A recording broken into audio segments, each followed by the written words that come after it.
Hello and welcome to our second last Auto Guide show of the year.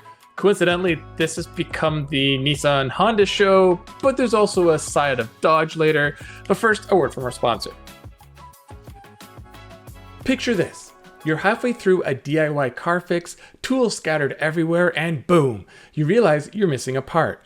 It's okay because you know whatever it is, it's on eBay. They've got everything, brakes, headlights, cold air intakes, whatever you need, and it's guaranteed to fit, which means no more crossing your fingers and hoping you ordered the right thing.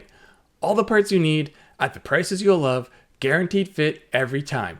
eBay, things people love. All right, so before we get to our reviews, let's go with the biggest news of the week, biggest news of the year. Just kind of squeaks in at the end there. Honda and Nissan may be merging.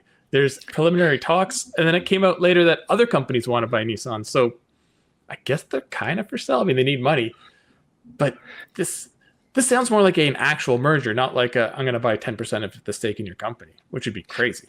Yeah, the unusual nature of the Renault-Nissan alliance sounds like a thing in the past. This is, I feel like we talked about this fairly recently on the show, but either way, there's going to have to be mergers in the industry over the next few years. Not everyone is going to survive. I think we talked about it when we were talking about Jag, actually. We did, yeah. But I mean, like, these are two of the biggest Japanese brands. And I know on the surface, some people ask, oh, well, like, what would Honda need from Nissan? Outside of Nissan having EVs and Honda, well, currently working on its own. But you and I talked offline before the show about how Nissan has a big presence elsewhere in other markets that Honda maybe doesn't. And also it has body-on-frame platforms that no one else does. Yeah, people are like, why would Honda want this? Like, it's Nissan's useless, blah, blah, blah. They're looking at a very North American-centric view. Like you said, they are in a lot of emerging markets with small, affordable vehicles. The QX80/Armada, which we're going to get to later, /Patrol is huge in some countries. It's like the number one body-on-frame SUV in some countries. So there's a lot of upside there. And then on the flip side, if you can start developing Sentras and Civics and Accords and Altimas together on platforms, Rogues, CRVs, that benefits both companies. So it makes sense. It's just I can't think of a Japanese company merger like this. Like, I don't know. I'm sure it happened way back in the day, but like Daihatsu was kind of partnered up with companies. I know at one point Toyota had a stake in Subaru, but if this is flat out going to just be called like Honda Nissan, or if it's going to not have a name but be like Hyundai and Kia, where they have their own individual names, but they're all underneath the same umbrella. So we'll see. Yeah, it's I mean, what's the last major merger in Japan? Maybe it's Prince and Nissan. Yeah. Yeah, if it's having Nissan. But I mean, if they run it like Hyundai, like that is a good example where you have Nissan, Honda, Kia, Hyundai, and then you have Infiniti, Genesis, and you run them all separately, but you share all the parts and resources, but let them have their own expression. Because that's why I think it's so successful with the Koreans is it's the same car, but it doesn't look the same and they don't feel the same. So yeah. Modern platform sharing is very different from the 80s and 90s with GM and Chrysler. Like you don't have to have a car that looks or feels or even drives the same. So a Sentra and a Civic could exist on the same platform and still service very different markets. Yep. Yeah, so we'll keep an eye on that. Like I said, after this came out, there's news that I can't remember the name of the company, but I think it's in China or somewhere, but they wanted to look into buying Nissan. So I think Foxconn. Yeah, I think Nissan will have money. It's just a matter of where and how. I mean, partnering with Honda would be their best overall, I think, strategy long-term for the product, but who knows if they just can get a cash infusion from someone. And the thing is, they didn't make really competitive products for so many years. Like we talked about this before, like the early 2000s, they were on fire. In the 90s, they were great, but it just kind of tapered off. And then recently, the Rogue, the QX60, the QX80. I don't know. We'll get to your thoughts on the Murano. Like they're turning it around and starting to make competitive products again, where it might be too late. But if they just get some money, maybe it's enough to get them back up. We'll see. Yeah. And moving on. Oh, look, a Nissan. Wow, look at that. Yes, I went to Franklin, Tennessee to drive 2 Nissans. Up first, we will talk about. Yes, 2 Nissans. Up first, we'll talk about the 2025 Murano because it is actually new for the first time in a decade. It's kind of wild that it actually. So we say new, but like a lot of Nissan products in the last few years, it's the same platform as before. And that's fine. I mean, it's a fine platform. It doesn't look the same. It has a whole different powertrain because there's a new engine. The Murano loses the V6 for the first time in its life. It has a 9-speed auto, very similar to the setup that you had in the QX60 recently. And so this one just runs on regular fuel. So it's 240 horsepower, 261 pound-feet of torque. It's a little less. Yeah. Or 241 horsepower, 260. Anyway, it's fine. And it's, hold on. Should I interrupt? Can you hear that? Yeah. Yeah. Okay. He's crying in his crate. 1 sec. I'm going to let him come in here. He'll just rest at my feet and then he'll probably be fine. A little bit, but that's fine. I'll just pet him. I'll tell Wyatt to edit this through, but so we talk about the power. So it's all right. Yeah.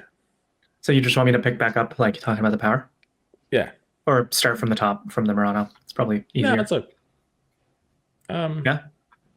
Yeah, I don't think you need to. Because cutting in the middle of talking about the Murano is a little weird. So. All right. Yeah, I'll just start from the top. I'll be quick. Okay. All right. Oh yeah, you introduced me. You said, like talking about Nissan. So. Oh yeah. And that brings us to talking about a Nissan. What a surprise. What do you know? Yes, I went to Franklin, Tennessee to drive 2 new Nissans, and this is the 2025 Murano, the first new Murano in a decade. I said that with a bit of an asterisk because while it looks new and just about everything is new, it is the same platform as before, and that's fine. As we were just saying, platforms don't really need to be new or different for a car to behave differently, and this definitely does because it looks very different. It's the same size as before, but the styling makes it seem smaller and a little more compact. But it's about 1 inch longer than before and a little taller and wider. But it now has a 2-liter turbo 4-cylinder and a 9-speed auto, a very similar setup to what you had in the Infiniti QX60 recently. But this one runs on regular fuel, so it's a little less power and torque. It's 241 and 260. But it means the V6 is gone for the first time in the Murano's life. So that's a big deal. But also a big deal is that Nissan is reframing this. So it's no longer the sporty choice that's a little above the Rogue. It is the luxurious semi-premium one. So it's a QX50. Yeah, that was my first question. Was I looked at the pricing, and you can get a loaded Murano for a few grand more than the base QX50. And the QX50 has a little more power, but it's the same engine, but it has the CVT. It also has a miserable infotainment. And yeah, it's not as, I guess people care about a badge, I guess, but do they care that much if you're driving an Infiniti? Like, and that little bit more power is probably premium, like with the QX60. But back to your point about the platform, yeah, like the QX60, same thing. The new one was much different than the old one, same platform, but it feels and drives. Like some people get too hung up on, it's got this new, or they get the strength percentage numbers. It's like you need to get in a car and touch it and feel it and drive it. Just like 0 to 60s only means so much. It's like, how does the vehicle feel to drive?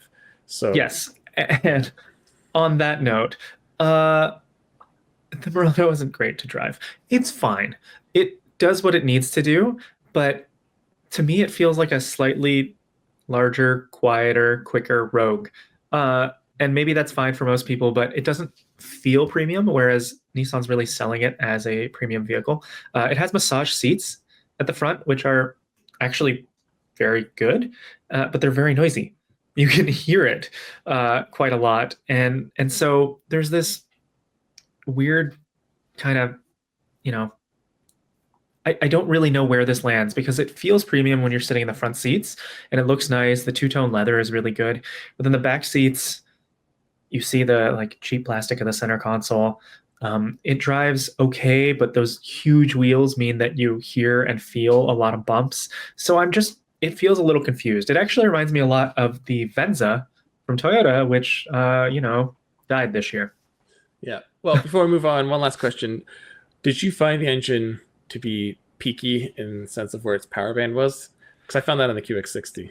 Yeah, like the whole argument is that a turbo engine is supposed to be like torquier than a V6, right? And you don't have to rev it as much. And yet this felt like you kind of had to. I also had a weird issue where if I really wanted to just play with the transmission and mess it up, if you just quickly poke the accelerator, it would kick down, which is nice, but then it would just hang at like 5,000 RPM for a few seconds and just slowly come down. I'm like, this is strange.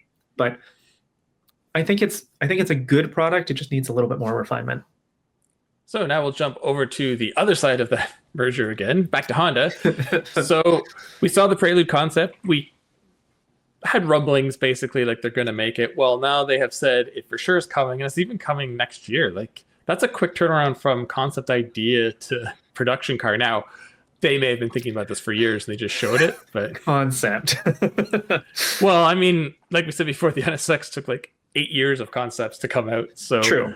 But Honda usually, like for this one, they'll probably give it slightly more real headlights and then off you'll go. So clearly, whatever this is built on and the drivetrain they already had or were working on. So, I mean, like the old Prelude is probably some sort of modification of a Civic. It's no coincidence that the Civic Coupe was killed off just before the new generation arrived. Yeah. Like, this is just a Civic Coupe. Yeah, but I think, I mean, that's kind of what the Prelude was too. Like, yeah, it was a little bit bigger. Yeah. There was I don't think we had the Coupe anymore here in North America at that point. Oh no, we did. Yeah, we did when the Prelude existed, but we didn't have a sporty one. We had the Civic Coupe, the Accord Coupe, and the Prelude just to make things incredibly confusing. Yeah, so I am wondering if they haven't given us much details. We do know it'll be hybrid, so I think the Civic went hybrid this year. What a surprise. That's so strange. But I wonder if they're going to position this as a slightly more expensive, higher performance variant, because that's what the Prelude was to the Civic back in the day. So maybe does the 6-speed show up with the hybrid system, or does it get more power or some sort? I know they're talking about Honda's simulated gear thing with the CVT, so it's going to have something, I assume. But we'll have to wait and see. It's going to be fascinating having this, the Civic Si, the Integra, all of them together hitting similar parts of the market, but different. I don't think this will. I think this will be a little more affordable. Obviously, less performance is more for like comfort. And I see this more as the Accord Coupe than the Civic Coupe. But yeah, you're right, it's kind of both. Yeah, I don't think it'll get the manual, but if they'll probably make some sort of manual matic version of the CVT. That'll be more performance and current, but which is going to be a little odd because the like CVT in the hybrid system in Honda isn't a CVT at all. It's very complicated, and I'm not going to bother trying to. Oh, I know. Yeah, so it's very confusing. Yeah. But that it kind of gives them the ability to maybe play with it more because of that. Yeah. But I know the Honda fans, like the diehards, will be like, "No manual. It's not a Prelude." It's like, that's not my concern. I mean, that was something cool about the Prelude, but you always could get automatic too. What I'm worried about the Prelude, it needs to handle amazing. Like it has to have like Type R levels of handling, because that was always the Prelude's thing. It was like the handling front wheel drive car, even better than an Integra Type R. Like its handling was unbelievable. So it had rear axle steering in the 90s. Yeah. So we'll see. Yeah. All right, let's jump back to Nissan because this is all we're doing today. Yep. So your other first drive is. This is the one, I mean, I was interested about the Murano because I had the QX60. I just drove the QX80. So I'm also interested in this because we went on, was it last week? I guess we haven't talked about it yet. Yeah. I can't remember. Anyway. It's been such a busy month, but the QX80 is such an improvement. Yes. And this is also an improvement. It's tough for me because this whole category kind of blends together, and sure enough, the Armada now has a turbo V6, but that's the thing. It's like it blends together. It no longer feels like this weird offshoot of the segment where I can get the Nissan. It's cheaper, but it's because it's not quite as competitive. And Nissan even said as much in the presentation. Whereas so this, old. Forever. And this actually this competes with an Expedition or a Suburban. Sorry, not a Suburban, a Tahoe, because it's good. It's nice. It feels luxurious, but in a way that's different from a QX80. So it doesn't step on its big brother's toes. It's smooth. It has an air suspension that also and massage seats, and like the Murano's massage seats, they're all very noisy. The air suspension in particular, you park, you get out, and you really hear it. But but beyond that, I think it does what it needs to do, right? And that's just provide people with a semi-affordable big body-on-frame SUV if they're shopping for a mainstream brand. And it has a really excellent sound system. Yeah, well, so does the QX80, and does the engine sound cool too, like in the QX80? Because that 3.5 sounds nice. It sounds decent. Yeah, it's not like terrible, but it has more muscle to it than I would expect. And they've kept it a little less powerful than the QX80 to, keep that distance. Oh, really? What's the power level for it? 425. Oh, so 25 less. Again, that could be a premium difference, right? Well, yeah, that's apparently if you do put premium in it, it won't actually run at 450 like the Infinities. But yeah, that's basically the thing. And I mean, hey, look, a turbo V6 with 425 horsepower running on regular is a pretty big deal. So yeah, I find it impressive, but of course the flip side to that being more competitive and being pricier is now it no longer has that value play against competitors. Like this is a 6-figure vehicle in Canada and nearly that in the US. And that's where that segment's gone, which is insane. Does this have, how you said they're designed different? I would assume this has more of an off-road center, like maybe some off-road modes and whatnot that are absent in the QX80. Yes, if you go for the Pro 4X. So the Pro 4X is all new this year, and it gets a few unique features that none of the other Armadas get. So it gets a locking rear diff. It gets trailer control. It gets a specific trailering mode that the others don't. And we did a very light off-roading course with it, mostly limited to some angled jumps and some like climbs, some pretty extreme climbs in terms of angle, and it did fine. The limiting factor for an Armada, I imagine, if anyone's taking it off-road, is just that it's enormous. Well, that's the same with all those big guys. They can off-road to a degree. Yeah. I'm still surprised how low-key Nissan Infinity's been with this engine.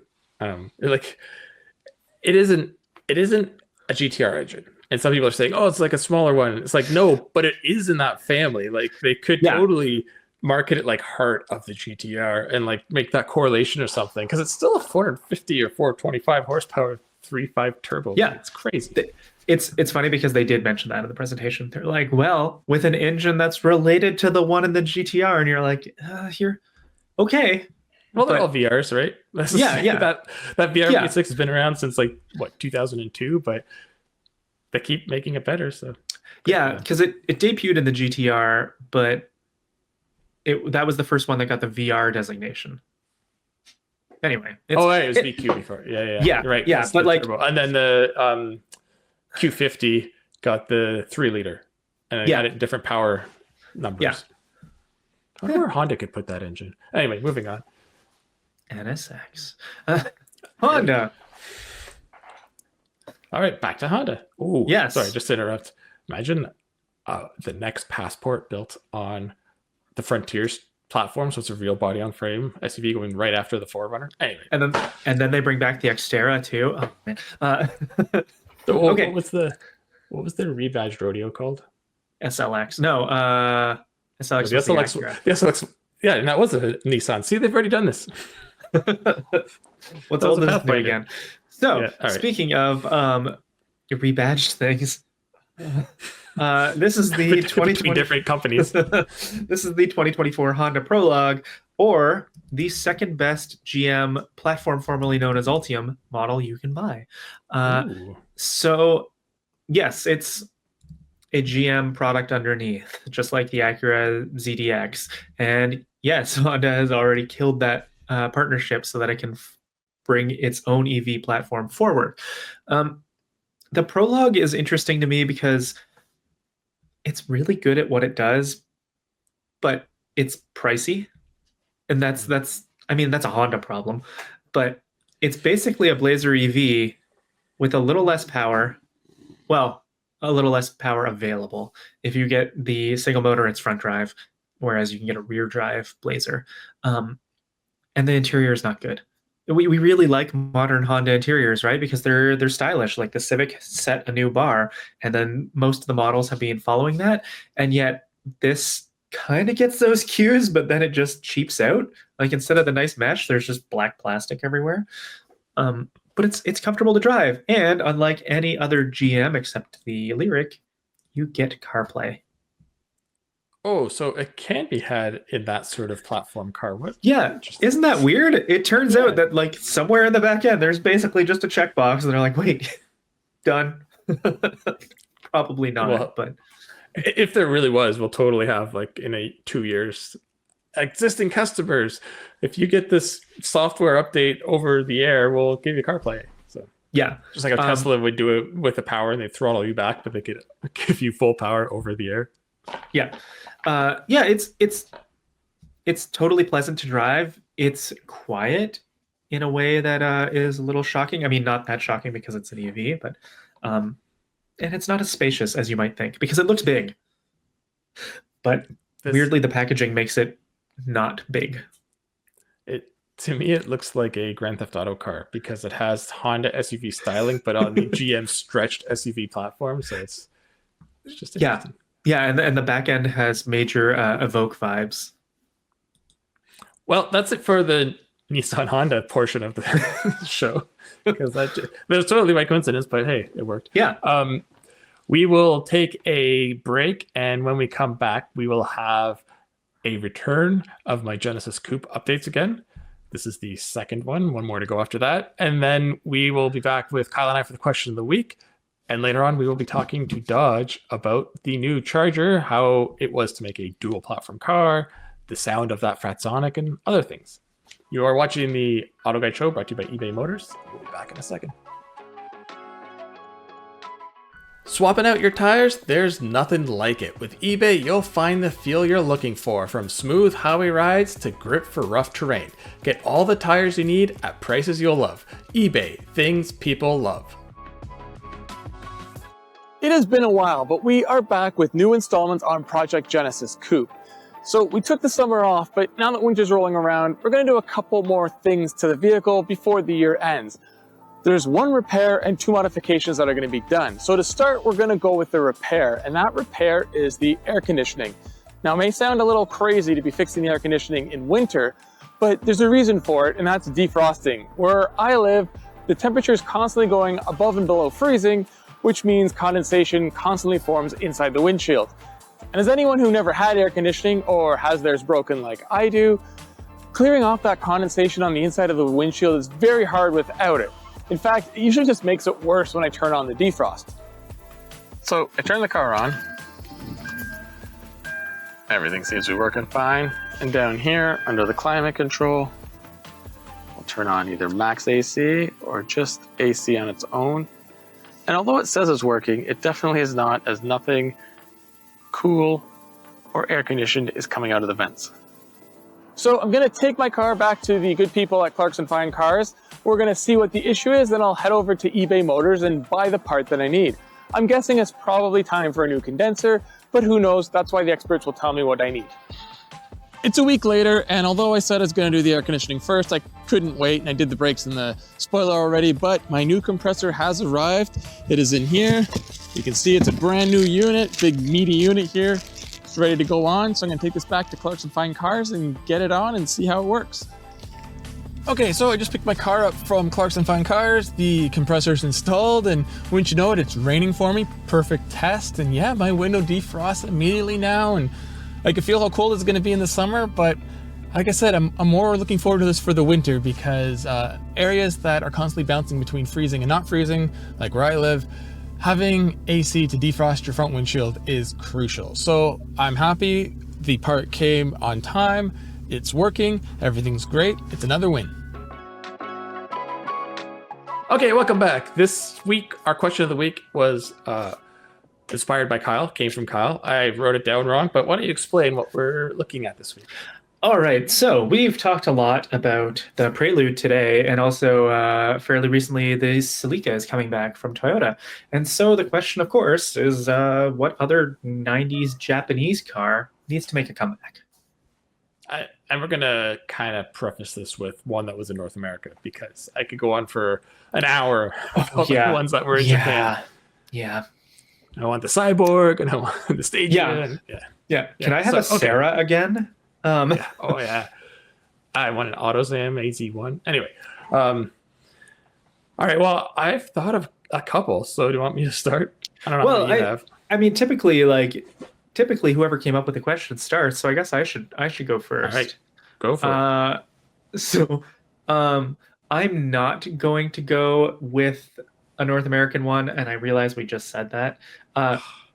But I'm doing it because, considering what we were just talking about with a potential merger and shared platforms and a vehicle that kind of fits in the Prelude mindset a little bit, I think it's prime time for Mitsubishi to bring back the FTO. How are they going to build it? So how are they going to put that? So for people who are listening who may not be familiar, because maybe you don't play Gran Turismo, the FTO was a small front drive coupe from Mitsubishi back in the 90s that sort of competed with the Prelude and also the Integra. It was in that sort of mindset. It had a small 2-liter V6 with about 200 horsepower in its top trim. And so I'm thinking that would be a really easy fit to throw onto something like the Prelude platform and give Mitsubishi something interesting. So Honda's going to merge with more Japanese manufacturers? Well, I mean, Nissan owns Mitsubishi, so... They don't own them. They just invest. They own them.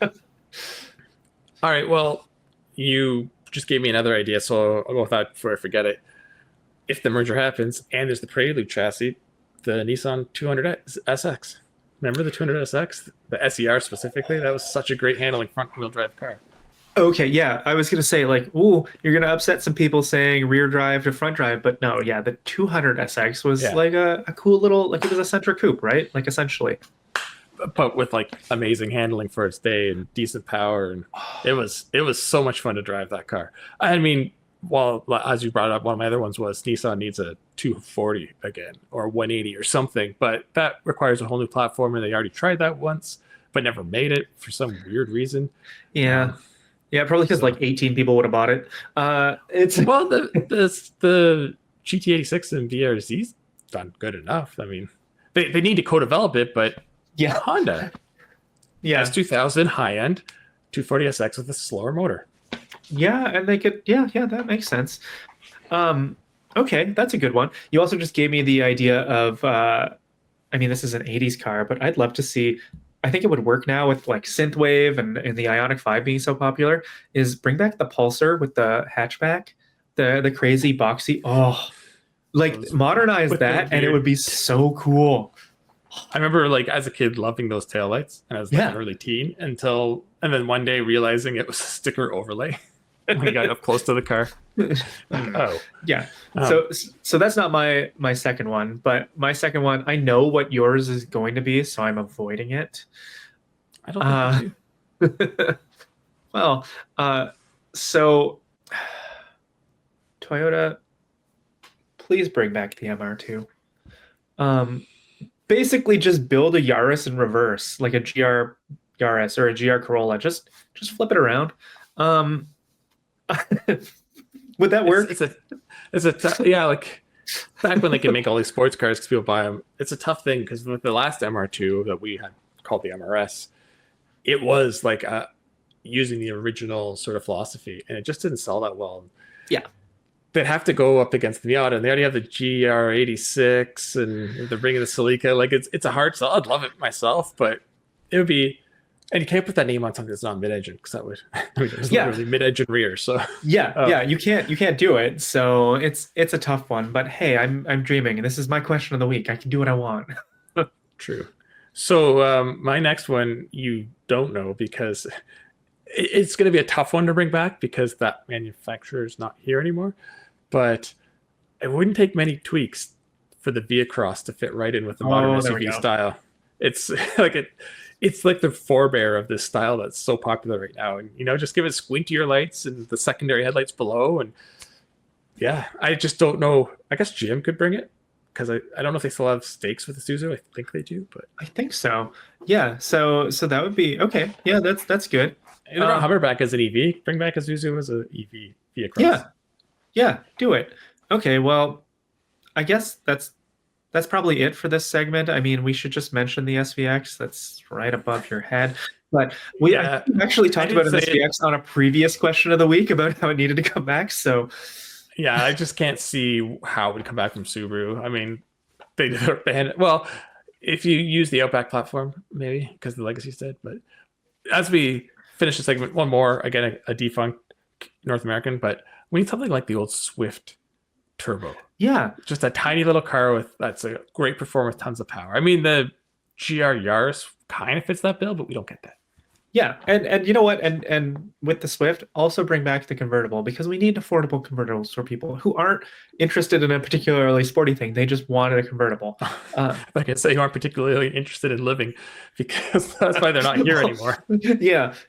But not to get too sidetracked, but now I'm thinking of an SVX, but like Dakar style, like since that's been a thing for the last few years, is make a coupe on the Outback platform. Just go nuts, Subaru.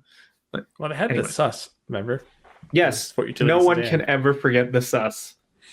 All right, well, that's enough of this. So we're going to take a bit of a longer break, and when we come back, like I said, we will have Dodge to talk about the Charger Daytona. So we will see you soon. This is the Auto Guide Show, brought to you by eBay Motors. Come back soon. Picture this. You're in the garage, your favorite room in the house, and you're tuning up your engine with parts you found on eBay. Every piece is just locking perfectly into place. You step back to admire your work, hands covered in grease, and because you're committed to driving that thing further than the odometer can handle, you start to think to yourself, you know what, I could probably also use some new brakes, some shocks and struts, and this baby deserves a new air filter. So you head right back to eBay. You can find any part you need there. It's unreal. From wipers and headlights to cold air intakes, exhaust systems, and even that turbo you've had on your mind. eBay is the stocked garage of your dreams. And you've got eBay Guaranteed Fit. Because eBay knows DIY fixes can be major, and mods are always intense, so you need to know that these parts guaranteed to fit every time before you dive in wrench first. And in the off chance you order a part and it doesn't fit, send it back, simple as that. You know what you love more than the car itself is driving it. You're serious when it comes to engine maintenance, and you're locked in when you're headed into a build. And that's exactly why you start with eBay, minor fix or complete overhaul. You want to get your ride back on the road, and you've got eBay Guaranteed Fit. So eBay created My Garage, where all you have to do is add your ride's info and get the exact parts that fit. When you see the green check, you're a click away from that part clicking perfectly into place. So now that you know all that, imagine standing at that open garage door looking at your car you love more than anything, knowing that anything is possible. Whether it's keeping it on the road forever or turning it into something that's never been on the road before. Because with eBay, your garage just got a whole lot bigger. Get all the parts you need at prices you love, guaranteed to fit every time. eBay, things people love. All right, welcome back. This week we have a special guest who is here to talk about easily one of the biggest cars of 2024. If you could just introduce yourself and what you do. Yeah, absolutely. Hello, everyone. So I'm Audrey Moore. I'm the Vice President, Program Chief Engineer for North America Sedan, specifically in charge of the next generation Dodge Charger Daytona. Yeah, so I got to drive it. Well, we were there a couple weeks ago in beautiful Phoenix, and yeah, it's a big car. It's a big deal. So we have some questions surrounding it. The starter is, it's a little unusual compared to a lot of cars these days, where it's been built from the ground up to take both fully electric as a complete electric vehicle, or it can also have a gasoline engine, whereas usually it's one or the other with a compromise to the other. So how hard is it to design something from the ground up that can do both from the start?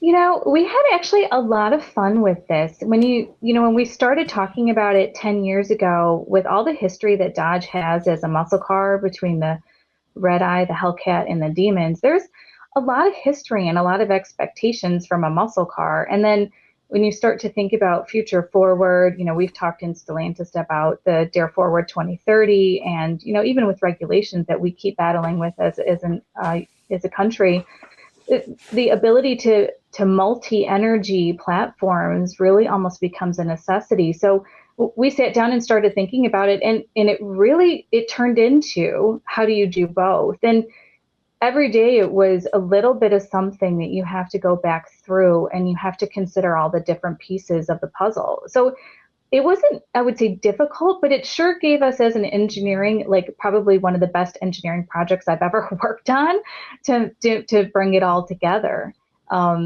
Just to go into it just a little bit more, when you think about, an ICE engine, you have to have a tunnel, right? You have to have the drive shaft and the exhaust going through, but then you don't want it to be too high, because at the same time you want to have, from a BEV-like perspective with skateboards, people want to have a flat floor and they want to have all this open space. And then with a muscle car, everybody wants it to be low to the ground and very streamlined with performance. And then how do you put a battery pack on the bottom of it? So the balancing act of all of that was truly an engineering, I would say, challenge, but it was almost like just the best fun designing that we had. Yeah, I mentioned in my review in my video about the hood, like for an EV, it's a big hood, but that's because it needs to take an inline six turbo down the road. So it has to, you can't have, you could have different complete cars for the different power plants, but then that's just going to drive costs through the roof. So. Oh, cost and complexity. The amazing thing, with the time that we've had, the body structure is 100% common between the two. We actually were able to increase a number of things from a body structure perspective. So we have a 23% increased body stiffness without the battery in. We have better downforce and even a better weight distribution between the two models. And the commonality that we were able to do between the ICE internal combustions and the BEV, the body structure, even the fenders are the same. So all we had to do was, unfortunately, we lose the R-wing when you put in the bigger engine and all the exhaust. But all we had to change then was the front fascia and the hood line, and you really then have almost two cars in one. When you do the multi-energy that way. Very cool. Yeah, it's a fascinating approach that I imagine we'll see more of down the road. But from a North American perspective, like, we just aren't seeing that right now. To switch gears, or not gears, I wanted to ask about another thing that is common when anyone's talking about the new Charger Daytona, the Fratzonic exhaust. I mean, with all the history that Dodge has with muscle cars and the demands and needs and wants of buyers, how did you come up with this final sound? This almost was as challenging as developing the platform itself. When you talk about what Dodge is, there's like the four key pillars of Dodge. It has to look like a Dodge, has to feel like a Dodge, drive like a Dodge, and sound like a Dodge. And there's a very established noise criteria when you start thinking of those Hellcats driving down the road. 126 decibels comes out of that exhaust system, that everyone hears, whether you're starting it up in your driveway and it rumbles your neighbors, or you're, the inside of your house. So we had that as a starting point, because it was very clear that Dodge wanted to maintain that. But then it was, what do you do? How do you make this into something that's going to resonate with the customer? So we actually did a few different things. We started out by gathering data. We went in and measured the frequencies of internal combustion engines, V8s. We actually measured the frequencies of turbine engines. And we went out and tried to gather all those different pieces to start to feed into what the sound profiles would be like. And then we actually hired an outside company, a Hollywood studio sound system team, to help start to pull that in to like a full sound profile. And then what we did is that we took the pieces of the car and asked, how do we want this sound profile to respond? Because it doesn't just want to be a playback. We didn't want it to be, you turn the car on and it just plays the sound profile. So we integrated it into the car so that it responds to your accelerator, your regen levels, your drive modes. So it becomes more of a real exhaust-like experience in the car. We had many different interviews with customers. We took it to research clinics. It was almost as long to develop the system itself as the platform and the car itself, just to try to tune in all of those different pieces of it and make it as loud as the outgoing model, but also make it as realistic in the car as you're driving it.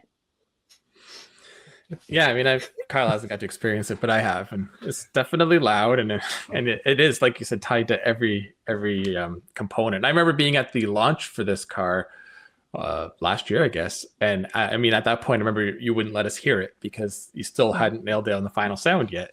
Yeah. So I know it was a long process, which makes my next question kind of answer itself. But was there any thought of having different sounds, either tied to drive mode or for the user to pick? Like they could have a big heavy cam 440 V8 if they want, or like a high performance like IndyCar noise or whatever. I think the art of the possible is there to do so many things. The core base is there. We've had lots of conversations, and as you can imagine, we've had that request, and the feedback, we're taking it all in. I think the best thing is we can do a lot with this now that it's there, and with Dodge, as we know, there's lots of future products coming, and we'll take all of the information that we're getting and determine how best to maximize the use of the system. I think it has a lot of growth potential, though. I will say that. Yeah, I mean, that makes sense. I think like this is like an exciting new era for automobiles, right? It's like, yeah, we're moving to this EV platform, but the sound possibilities are kind of endless. I think the platform and the sound, the one thing we wanted to do is, besides just deliver a muscle car, we wanted to elevate the muscle car. So all the things that we added to it, and then we could change and introduce other things. It provides a basis with an all new platform to take it, for a good number of years to come, with a lot of flexibility for us. So it's a good first start with the EV. And I think with everyone, when you get into it, the sound profiles online about the Fratzonic don't necessarily feel like it is when you're in person. So it's really one of those things you have to experience in person to really get a true sense of it. Yeah, before Kyle gets the next question, a couple quick things. My headphones died, so I've switched over earphones. Yeah, like you said, when I was there, it's something that you can't describe it up close. You're like, oh, that's what it sounds like. But then when you hear one go by on the street, you're like, oh, like it sounds completely different. And I know it's not the easiest thing to do, and I have no idea how complex your coding is, but I can't wait till someone cracks it. We go to SEMA, and there's 100 vendors that have new sound profiles that you can pump out of the back of a Charger. Oh, someone mentioned it, that because we actually looked back at the 68 Charger when we were doing, when the design studio was doing the theme, like, did you make a sound profile for the 68 Charger to go along with it? It's like, you can see where everyone will want to go with it. There's a lot of potential. Yeah. So the next question was something that you actually already touched on. Originally, our next question was about the R-Wing and about how that does or does not mix with the six-pack engines. And so the question that we've been wanting to ask, and I'm sure other folks are too, is considering the unique nature of this vehicle, the EVs in particular, the Daytonas, like, what do you see as Charger Daytona's main competition? We've had these discussions internally, and we look at ourselves as our own competitor. I don't know that there's really something out there that is exactly like the Dodge Charger or the muscle cars or the Hellcat, the Red 8. We started out with something and then we expanded it. So I don't know of another multi-energy platform that can deliver 0 to 60 in 3.3 seconds and have that electrified version, and then also do a 4-door. So we're still in the gamut of where we think we're in our own little world when it comes to this. You definitely are, because in my video I kind of touch on that too. It's like the 4-door EV that's coming down the road, I guess kind of a Model S, but yours is way more affordable, so that doesn't work. And then if you go down a level to Mach-E's and Model 3s, well, you're much bigger and there's no 2-door, so that's something. And then when you go to the 6-pack, it's like the 2-door 6-pack, maybe the Mustang, because they both are kind of muscle cars, but the Charger's a different feel, and it's way bigger again. So yeah, it's a very unique placement in the market. It's the closest parallel I think we've covered is the BMW 4 Series, because the i4 is electrified and there is a four-door version, and then there's the M4, so that's sportier and it's a turbo inline six. But then it's like, well, there's no two-door, EV. This is in terms of two-door electric models, there's very few on the market. Most of them are multi-million-dollar hypercars. Yeah. Right. And then the flexibility of adding all the other pieces to it with the four doors and two ICE engines, and then, potentially the futures, with Banshee that we haven't quite finished the announcements of all that. So there's a lot to come. So yeah, we're still we don't know that we have a competitor that we want to compare ourselves to right now. Yeah. And something you made the point of, and I made sure I pointed out, is the two-door and the four-door basically share the same cabin, which I'm 6 feet tall, got in the back, and I was like, oh, I mean, your sight lines aren't great because it's a coupe, but if there's a door there, I'd be like, oh, this would be fine. Yeah, and this platform's brand new, as we've all been talking about. So I look forward to also seeing what could be in store for it down the road. I mean, my suggestion is it could be a great Chrysler 300 one day. I don't know if I want to tell Matt that. Just get rid of go full luxury. But anyway, it's exciting, and we've sampled one of many to come. So I can't wait to try the four-door and the six-packs, and next year will be a great year. Come down the road. Yeah, 25 will be the year of the Charger. It will. Yeah. It will. We're super excited. All right. Well, thank you so much for joining us. You gave us a lot of great insight, and I am certain you'll be back on the show once we do a first drive of the six-pack to talk more Charger. But until then, thanks. Thank you so much for having me. I appreciate it. Thanks so much, Audrey. All right. Take care. Happy holidays. You too. Hey, and welcome to off-season F1 news and rumors. We have Colum Wood back with us. Hey, how you doing, Mike? Good. I mean, in second week without races, the news doesn't stop, but because it's the holiday season, you want to do something a little special this week. Yeah, I figure, there's rumors. As I was listening this morning, apparently, Bottas re-signed as a reserve driver with Mercedes. So, but all this stuff, as we said, gets kind of old just sitting on the podcast. So I was hoping we could talk about some winners and losers from the year, of who we thought were the guys who got away, had the best year, and those who had the worst year. So I don't know if you want me to start, and if would you prefer if I do a winner or a loser to start? Here's a. Why don't you start? Well, we can each start with a winner, and then we can go to a loser after. All right. I'm going to go with an unconventional winner, and I'm going to say Williams.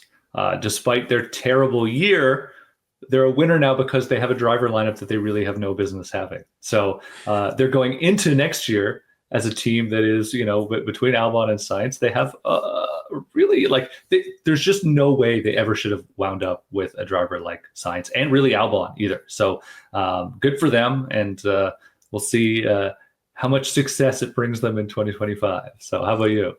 Yeah, that W is showing up in Q2, Q3 at the end of the season more often than not. So Albon's, of course, not the other one, not the one that kept crashing.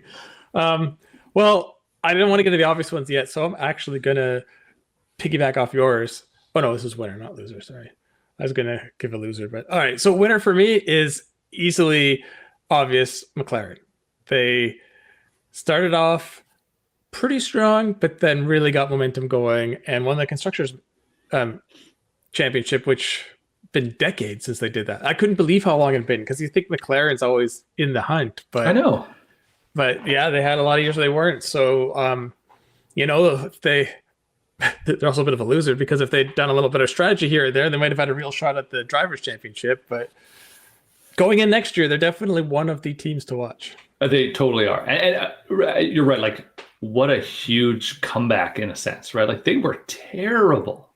Just not very long ago at all. To go from all the way at the back to all the way at the front is pretty tremendous. You see teams kind of eke up the ladder, but not usually just leapfrog everybody. So yeah, good for them. Start of 23, they were back there with Williams and Haas fighting for 18th. Yeah. So maybe we should do what that was. That was winners. Maybe a loser. I'll keep with my Williams theme. Carlos Sainz.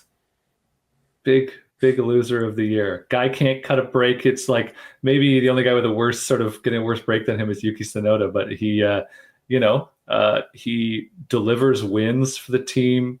He's pulling out all the stops, and still nothing. Ferrari doesn't want him. They dump him. I was looking at a stat the other day. Like he's now on his like 4th Formula One team. Kind of funny too, because he came up in the Red Bull Junior program and then never actually raced for Red Bull. So he's going to have driven for every team on the grid before his tenure is over. So sucks to be Carlos, man. Just no respect for that guy, I guess. I don't know. And he seems to like leave teams just before they get really good. And Ferrari was good this year, but at the end of the year, they really started to show. Like as it stands, it's like McLaren and Ferrari going into next year that you're watching, but who knows what happens the off season. Yeah. All right. Well, I'll continue my theme with the loser, and that's Red Bull. That team that just dominated for years and looked untouchable, starting with the allegations against Horner preseason, just spiraled all year, losing members. Got like blown out of the Constructors Championship. Like it wasn't even close by the end. They're down to 3rd somewhere. Like Mercedes was catching them. Yeah. Max won the championship, but that's because Max is Max. If almost anyone else was in that situation, they might have not. So and they had a good nothing start. going. No, sorry, I was gonna say like no momentum going into next year at all. No, they're in trouble. Like and like you said, who was left at that team, right? Like they a lot of people left, and that just creates problems. And yeah, like you said, with Max, it's if it kind of reminds me of it's been, everybody knows like the Braun story of their great win, but if you actually watch that season, they came out and cleaned up the first couple races of the year and then just scraped by to win the championship by the end, because actually like Vettel and Red Bull were coming on strong then, right? Like if there had been like another race or two, or Red Bull had kind of figured it out like a race or two earlier, it would have changed. And I think similar here, like if McLaren had been just a little bit quicker on getting the car updates out and stuff like that, they'd be the world champions for the drivers too, which is actually one of my winners. I was going to say is Verstappen, which seems really obvious, but again, I think it's less about that and more that he sort of like he won in the sense of like the timing worked out perfectly. Like I know it's like Max is Max and he did great stuff, but he also in the first couple races of the year, he was not racing the McLaren we know now. Had he been, this year would be a totally different story, which speaks to, I think we'll see what that really looks like next year, right? Like we'll see when, and I'm actually super hopeful we wind up in a scenario where, first 5 races of the year run by 5 different guys, right? So it really could. I mean, the end of the season, those 4 teams, depending on track and week, one was dominant. But you're right. This was the first time where Max wasn't arguably the best driver in by far the best car. He did not have the best car for, I'd say, pretty much the second half of the season. But being who he is, he still could scrape out a couple wins and usually be in the top 5. And yeah. All right. So this is a winner for me again. I take it. Yeah. Sure. Because you just did Max. So a winner, I'll go a little unconventional too. They really slipped under the radar was Haas. By the end of the year, they were getting pretty competitive. Like you saw them fighting for points pretty much every race, if not in the points. And they did not start the year like that, and they haven't been like that for years. So, with their driver lineup next year and a couple tweaks in the offseason, they could be sort of that second tier fighting with other teams for, top 10s and points. Yeah, no, it's a good point. They look way stronger than, and all it took was getting rid of Gunter Steiner, right? Like, well, it took more. I guess he was gone the year. Yeah, I guess so, because they improved as the year went on. And yeah. I mean, I like the drivers, but I would argue it wasn't the strongest lineup. Is next year stronger? Potentially. I mean, it really depends on the rookie, which we'll get to later. But yeah. So interesting. Okay, I'm trying to think about my. What do we need a winner or a loser now? Another loser. Another loser. While you're thinking of one, I'll do a quick one. Williams' bank account. Oh, boo! The low blow. Money they spent this year on repairs is ridiculous, and they had to buy someone out of their contract, and it was not a good financial year for them, I'm sure. No. It's a good thing they got all those new investors and stuff, because otherwise they'd be in trouble. I've got 2 big losers for you. Maybe we'll go with for first, Daniel Ricciardo. Oh, Yeah, wah poor guy. wah. Like, what a, he had given every opportunity, right? And I don't know, he came in and like Sonoda was better than him, right? Like, hand to the guy. So Ricardo just didn't deliver, and we'll see what his future holds. But it was kind of it was sad ending, right? To such a flamboyant character and so much fun, a guy that you want to see do well, and it just didn't happen, right? And who at one point seemed to have everything, right? Like, years ago he was totally giving it to Vettel and out driving Vettel, and just all seemed to have just fallen apart. So. Yeah, he looked like the successor to the throne, and then in came Verstappen, and we all know what happened there. Yep. Off to Renault first and all over the place. So my real loser that I was going to say is another obvious, poor Perez. I mean, he just couldn't seem to catch a break, and it kind of came out towards the end of the season that it might have not been about a break. It might have been about favoritism of the car. They would try things with Max, and if it worked, great, and if it didn't, then they try something else. And Sergio was just stuck there with the same old. Yeah. I'll be curious to hear, like, somebody should write a book about it when it's all over. It just seems like, Perez again, just kind of disappearing. The crazy rumor of the day that I read is that he's eyeing to get into the Ferrari hypercar program, and then wants to come back to Ferrari in F1 after Hamilton leaves. I'm like, that's never happening. Not after the year he just put in. So I know he's had a stellar career otherwise. Like, he's always been a guy kind of like actually Perez has probably wound up in better machinery most of the year. I always think of Hulkenberg's a guy that's always just wound up in pretty mediocre to poor machinery, and probably could have had a much more fabulous career had he gotten good cars. So I have another winner and another loser. I don't know. I feel like we've gone over our numbers of 3 each or whatever. I can't remember. Yeah. My final winner is Lando Norris, because I feel like, didn't win the Drivers' Championship, but he stuck it out with his team. With McLaren, they delivered with a great car. Everything did not go perfectly for them this year, but like, I don't know. I'm a cynic. I don't know that he's ever a world champion, but he was very, everything sort of fell in his favor to a certain extent. Not everything. If he had, like I said, if he had gotten in that car, if that car had been upgraded 4 weeks earlier, he very well could have been world champion. Because part of it's just the, being able to battle against, if we had seen, like, when him and Max were, like, trading blows on the track, you start to get into a scenario where, you can do that once or twice, but when it starts to, you can't do that every single weekend, right? Somebody has to give, somebody has to, acknowledge. If the McLaren was soundly beating the Red Bull, then it's like, well, the third weekend of that happening, you don't try to push the guy off the track. You just say, okay, just going to let it go. This is the direction it's going in, right? If you feel like you have a chance, you're going to fight for it. If you feel like there's no chance, you don't. So, I agree. That's probably one of the biggest winners, because you're right. He signed the long-term contract when people thought he could go somewhere else, and a lot of his detractors say, he's not serious enough and he can't win and this and that. And not only did he get his first win this year, he got many. And to your point about the champion, I think he could be champion if given one of the best cars, like he kind of has. Because when the McLaren was the best, he was going full Verstappen on the field. He was just leaving him in the dust, and not everyone can do that. I mean, look at Perez. So I think, if he has the right equipment, he could do it. But it's equipment plus driver most of the time. So you kind of feel like if the cars don't change too much, next year sort of almost has to be his year, right? It's kind of like this is such unknowns in 26. Yeah, it's going to get crazy. So do you have any other winners or losers? I have one more winner, and then I have something else. My last winner, again, I'm going to go with what you're saying, is Piastri.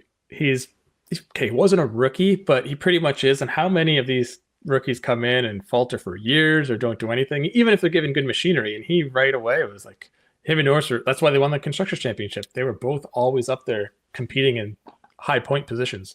Yeah, he's definitely, so many guys come in and falter, and he didn't, right? So, and he had some rough spots too, right? Like, there wasn't all perfect. He had some crashes, some mistakes, different things, but he actually has performed. I think he seems like, I mean, I know he's not a rookie anymore, but he's on the earlier side, right? And so I think he's outperformed really what pretty much all expectations should be. So looks like he's got a pretty solid future ahead of him. So, well, 23 rookie year. Who there was him, DeVries, and someone else, right? There's like 3 rookies that all came in. yeah, I can't remember. I can't remember either. Look it up. Oh, maybe Zhu. Maybe that was Zhu's year, which we haven't mentioned. He's probably a loser of the year too. But I've got my. No, it was Sargent. Okay. Piastri, Lawson got in. Okay. Remember he was racing with AlphaTauri and De Vries, and like, well, Lawson's back, but I mean, who's left doing well, or who's left? Period. Yeah. Good point. Good point. Yeah.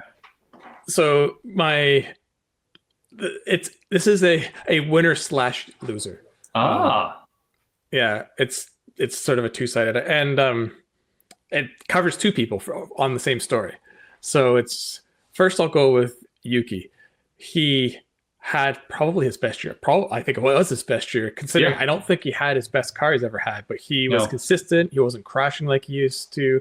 He was, like you said, consistently beating his teammate no matter who it was. Yeah.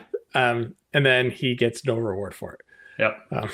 And then that takes me to the other half, which is Lawson, who, got back into F1 and was doing okay. And now it sounds they haven't made it official, but he's going to be driving Red Bull next year, leapfrogging Yuki. And it's like, you're setting him up to fail. Like, hopefully he doesn't. But how many times has Red Bull done this where they threw someone up there too fast just to sort of fill the seat, and then so they can kind of throw blame on someone? And I mean, I hope he succeeds. I like the guy, and I think he's a good racer, but you're really accelerating things on him. So all I hope is that he doesn't, maybe he really says, like, going up for the years, like, my goal is not to, like, you always say, like, you want to beat your the other guy in your car. Like, just don't focus on that. Focus on everything else.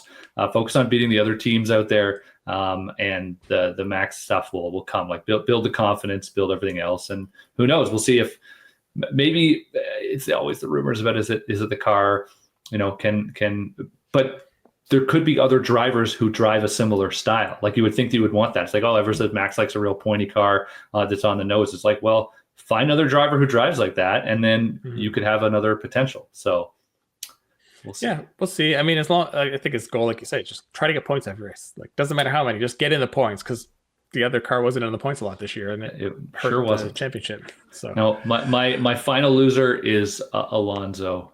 Poor Alonso.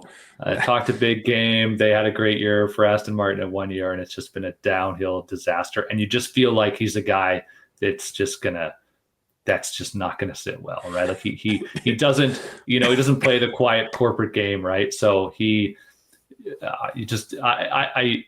it's so sad if you're going to watch him, like, just disappear at the end of next year or something, and just like it's just miserable. I hate seeing it.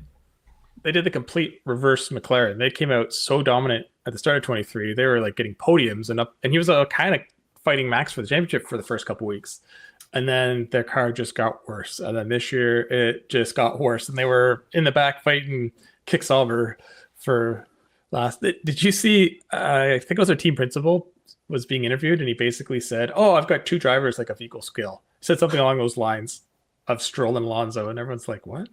Yeah. Just add me to that list too, or like, I don't know. It's so, when you're lying to yourself, like, what do we expect, right? So we'll see what the future the money holds. They have. They should just be forfeiting next year at this point, because like you're so far behind, and go all in for 26. Just put all your resources and money there, and just sort of like Sauber is, right? Like, they're just waiting for the switchover. They are, which is sad to watch, but hopefully they will be very exciting when they arrive. So. All right. Well, this went on for a bit, so we better get going. So next week we will be back with our last show of the year, last podcast of the year, and we will talk more about what's to come and what just happened. Awesome. Thanks, Mike. Okay, so to wrap this week up, we'll just take a quick look at what's next. So this week is a little interrupted because of a holiday on the 25th and 26th for us in Canada. Woo. But we will have an episode next Monday on the 30th, and then we'll be taking a week off. This week, I have been driving nothing. I was working on the Genesis for this project segments, and it's sitting in my driveway underneath snow right now. So I'm looking forward to taking it for a spin later.